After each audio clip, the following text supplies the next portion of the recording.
Hello, it is me, that divination witch. I hope you're all doing well. I'm back with another witchy video. This is another one in my new series of talking about spirits and deities, gods, goddesses that I have experienced myself and talking about my personal opinion and personal experience with them. Just want to preface it's all my UPG, so just because I've experienced them like this doesn't mean you will, but I've started this series because I am someone who does a lot of readings for other people. I'm very privileged that I get to speak with a lot of different spirits and deities and spirits that I wouldn't ordinarily speak with sometimes. Some of these spirits I will be talking about I have not worked with or worshipped myself, but through the years of doing readings for people, I've gotten to know them on some sort of level, a kind of friendship in a way, a civil relationship sort of thing. And so I want to talk about how I experience them, how they have appeared to me and been with me. So, at time of filming I have been a little bit sick. I've had a chest infection that's only just going away. So sorry if I sound a bit stuffy. At time of filming, I bought some stickers off a lovely lady on Instagram. She did some artwork for the Norse goddesses. And I bought one for Hel and for Frigg, who are two Norse goddesses that I actively work with from time to time and I venerate. I'll try and remember this lady's information if you're interested. She is a Volver, I believe. Her stuff, I'll try and link it down below. Now, at the time, I planned on filming a video about Jesus. Because I filmed Lucifer, I felt, right, I'm going to talk about Jesus because that's another big figurehead to talk about in the Abrahamic faiths. And I have met Jesus several times and I've got no problem with him or anything like that. And I just thought, right, it would be interesting to talk about him. But this lady who I bought the stickers from works with Freya. And literally, I have felt Freya in my space ever since getting these stickers. Saying that she wants to be talked about next. I have a history with Freya. It's a bit complex. I'll try and explain it best I can. She is an amazing deity. So yes, we're going to talk about Freya today. So if you don't know who I am, hello, my name's Sarah. I go by that divination witch online. I did start off once upon a time on TikTok, just posting readings and things like that. And I branched out here because I prefer YouTube. I love being here. I share my story. I share things I've learned along the way. I just try and be down to earth with it all because I wish I had that when I first started my journey. So I try and be that for other people. If you like that, please hit subscribe. It means the world to me. I've also got a link tree which is below, and I have an Etsy store as well as a Patreon. If you're interested in getting a reading from me, I offer readings on both those places. And I'm starting to venture into making candles and other things now, but that's just a side note. But yes, I appreciate you all, thank you. So who is Freya? So Freya is a Norse goddess. She is the goddess of love, the goddess of war, the goddess of magic. She's a very powerful deity within the Norse pantheon. I wouldn't even put her second to anyone. I would say she's up there with Odin as one of the most powerful. She's known as leader of the Valkyries. She is known to have first pick of people's souls when you die in battle. It's common that everyone knows what Valhalla is, right? You die an honourable death, you go to Valhalla, Viking heaven. But actually, she has the first pick, not Odin. She is so powerful, so well respected, worshipped, venerated throughout the years. In Norse mythology, it started off that there were two sets of gods, the Aesir, which is Odin and his lot, and the Vanir, which is Freya, her brother Freyr, and their lot. And at first they clashed, but long story short, they work together now. And yes, therefore she is a powerful deity and a popular one. And she always has been throughout the years. She She has helped people throughout the years and has been worshipped throughout time, you know. Freya herself is often confused with Frigg and vice versa. Now Frigg is Odin's wife. She's personally in my life as my Norse matron goddess, my ancestral goddess, but they have a similar energy because the myths, you know, Norse mythology, it's all a bit, it's not very clear, let's say. A lot of it was Christianized, and you know, what's in a myth at the end of the day? No, it doesn't matter what culture it's from. A myth is a parable. It's a lesson that we need to learn. It didn't literally happen. There's grains of truth in everything, but it doesn't always happen word for word. But yes, they are often mixed up, conflated with each other. I can see why, but to me personally, they're two very different women. Frigg is more mother, more of an older woman. She too is very powerful, linked with magic and things as well, but she has a kind of softer, nurturing energy. Now that's not to say that Freya isn't soft or nurturing or any of those things, but to me at least, Freya appears as a young woman, very much the maiden in her journey, and she's fiery, she's feisty, she is headstrong, she is powerful and takes no BS. And in my experience with observing other pagans and other witches, people on spiritual journeys, if they work with Freya, Freya will rock your world. Freya will take over, but this is not in a bad way, and I don't mean it to sound like that at all. But if you want to work with her and ask her for help in your life, then she is very much someone who's like, right, I'm going to take charge then. You're going to do this, this and this, and you're going to listen to me. And if you don't, I'm going. She will not mince words. She will not be hand-holding. She will not, you know, let you hurt yourself sort of thing. She likes things done a certain way because she is a queen. She is a leader. And thus she takes on the role of like being the leader, of being like, right, well, this is what I think you should do in your path and you should listen to me. For me, I compare it to, say, Hecate. Hecate is different. Hecate will give you the advice, but she will allow you to make the mistakes. Now, I'm not saying that Freya takes your free will, definitely not, because everyone makes mistakes. But there's less room for error with Freya because she literally will not allow.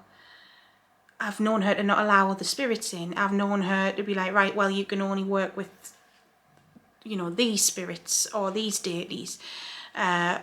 Some may say that's controlling. I know it's coming across like that, but it depends on how you look at it, I suppose. If you are willingly asking for this help, and if you're trusting in her, and if you love her so much, the way I love Hecate, well, what's wrong with that? She's looking out for you, you know.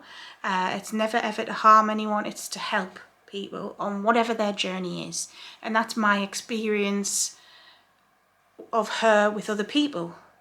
Now, it's not to say she doesn't have nurturing and kind sides and other sides to her that I've not experienced. You know, I'm not calling her nasty or anything like that. That is just the way she is, very fierce. She's a queen. She's a warrior queen, and she's not going to let people make a fool of her or make a fool of her name, you know. Her people under her, if you truly follow her and listen to her, 9 times out of 10, these people become very powerful volvers, sorceresses or sorcerers, you know, very powerful, pagan, spiritually enlightened people, wise people. You know, it's a path in itself to work with Freya. My personal experience with Freya is a little different, a little complex. So back in the day when I was first embarking on this paganism thing, Hecate was the first spirit to ever reach out to me, you know, goddess, I mean. She's been there since day one, and hopefully she always will be. She is my mother, my guide, my everything. Now, I've spoke about it briefly on this channel, and I'll try and keep this brief, but once I started getting into things and relaxing more and researching, I looked into other deities. And the first lot of deities I looked into were Hades and Persephone. Turns out that Hades and Persephone, although polite with me, were not interested in working with me. It was another deity called Izanami, who from a past life, it's a long story, but she's a Japanese deity that's very similar to Persephone. And so I learned about Izanami as kind of my second goddess sort of thing. But then I thought, right, my ancestors, I have always known my ancestry was Norse, and I've done a DNA test, one of those ancestry things, and even that shows the majority of my DNA is European, not British. My hometown, although in the north of England, was once a Saxon Viking village. It meant hamlet by the sea. It was a Viking settlement, and where I even live now, the Vikings raided around the Northumberland coast. I mean, even the TV show Vikings, it shows them going to Holy Island. You know, the Saxons, yes, they did live here before the Vikings. But yeah, I'm digressing. The north of England is well known for a lot of Viking raids and settlements. And I just always knew in my heart that was where the majority of my bloodline is, you know, from there. And yes, it turned out that is correct. But I digress. I was, at the time, seeing a lot about Freya. Freya has always been a popular goddess, you know, of course, throughout the ages. She's one of the main ones, of course she is. But in modern paganism, she is as well. I feel like, I don't know if it's because of her being more of a younger lady, a maiden goddess, that she helps younger ones. I don't know why, really, but she is, regardless. It's not for me to ask. And so I set up an altar to Freya, and I started researching her and working with her and worshipping her. And then as time went on, I realised actually the aspect of Freya that I was working with was actually her softer side.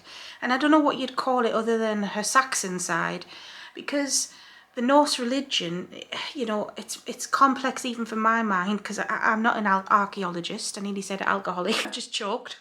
I nearly said an alcoholic. I mean, I'm not an alcoholic either. Just need a little drink. Sorry, my chest. It blows my mind too, but it all crosses over. The Saxons, the Norse, they crossed over. The Germanic peoples crossed over with the Norse. I mean, there was several Germanic tribes within Europe, like the Vandals and the Goths, you know, and they all had similar deities. Odin is Woden, Woden is Odin, you know. There's so many crossovers. So the energy of Freya that I ended up worshipping and working with was a softer side to her, this Saxon lady, and I did some artwork of her at the time, which actually, let me show you, because it's behind me. This is how I see Freya herself, the Norse lady, like a warrior, you know, young, and just as contrast, because she's on the other page, there's Frigg, or Frigga. She's more queenly, more mature. I don't mean that in a bad way. Now, I drew the Saxon version of Freya, and that was the energy I felt more at the time. Hence why I drew her. Come on, where are you? She's called Freya, by the way, which when I first started this channel, I did some scrying with her, if you want to look through. I was even actively working with her when I first started the channel. There, like the difference, the contrast. I'm not saying she's not a warrior. I'm not saying that she doesn't have fiery aspects to her. But it was a very soft side of Freya that I personally experienced. And it just goes to show with deities that it isn't one size fits all. We can't just shove them in a box. We can't just say Freya's this badass warrior woman and that's it. Because she's not. She's not just that. Honestly, the reason I stopped, well, I've spoke about it on my channel before, but it got to a point in my deity work over the years and in my spiritual path that I was learning about my ancestors, my past lives. I was learning about other paths. I was interested in so many deities because it's exciting. And a lot of you guys who get readings off me, you're in the same boat. I get it. It's new to you. It's exciting. Even 3-4 years down the line, it still feels new. I mean, I've been doing this since 2018. So that's coming up 6 years now. Even so, it's still exciting. It's still like, wow, you know, new doors get opened all the time. But it got to a point, I had too many deities and too many paths opening up to me. I was overwhelmed. You know, once you start working with a certain pantheon, you do find that you meet others in the pantheon. So I'll talk about them at some point in this series, but for example, Zeus is still an active deity in my life. You know, he comes and goes. Well, he's the king of the Hellenic pantheon. It makes blooming sense. But I was opening up to the Norse. I've worked with Loki briefly, I've worked with Odin briefly, I've worked with Skadi briefly. You know, there's so many different deities, and I had Japanese spirits coming in, and then other spirits and Roman things and other things. Like, it was just too much. We are humans, we are capable of so much. You know, we need to take our time. It is not a race. So yes, I said goodbye to Freya for a little while, but she's always had a space on my altar and still does. Now, I don't work with Freya currently, but never say never. She still has that space on my altar. And one thing that is unique to her, I don't know if I've shared it with you guys yet, she sends me ladybirds when she's near, and I know it's her. And it means that much that I got this little ladybird tattoo on Halloween. She never fully left. I have a complex history with her as well, because a few years back I was very friendly with a girl who, that was her main goddess, Freya. And I don't know what became of this girl. We fell out, long story short. I don't wish her any ill will or harm, but it was very awkward. Imagine, you know, if you fall out with your best friend who, you know, you both love Hecate, you both one of Hecate's children. It would be so awkward, you know. It was like that, and I can't lie, I felt the awkwardness, and I know it's not Freya falling out with me, and Freya hasn't done anything to me, or vice versa, you know. It still feels a bit awkward though, you know, when you've been close with someone and you both believed in the same goddess. So I'll admit openly and be vulnerable here that that's another reason I haven't really spoke with Freya until recently, until I felt literally so recently, when I've not been too well, and I felt her around me, you know, as if to say, get better. And I deeply appreciate that, I do. At the moment for me, you know, I respect the heck out of her, but right now her path is not for me. You know, and that's just the way it is. Maybe one day, never say never. I've accepted a couple of other, you know, Hell is in my life right now, so I've got to learn things with her. And there's a couple of other deities I'm working with closely at the moment, aside from Hecate. So, you know, see where it goes. But the most important thing I've learned from her, well, it's to not get overwhelmed and to not listen to other people, you know. Even though I'm sharing my experience of Freya, it's all personal. And so how she is with you is how she is with you. It doesn't matter how she is with me. You know, speak with her yourself and make your own mind up. She likes independent people. I've noticed that. She really likes independent people. You're not a sheep, you're a wolf. You're a cat. She loves cats. A big cat, I mean, not a privileged little house cat. No, you are a mountain lion, my friend. And that is Freya. Yeah. Let me know if this has helped. If there's anyone you want me to talk about, I'm more than happy to. I've probably met most deities you can think of, and then some you probably can't, but I do plan on talking about Jesus. I do, because he's not what you think, you know, in my experience anyways. Until next time, stay safe, stay witchy. Mwah. Love yous all. Bye.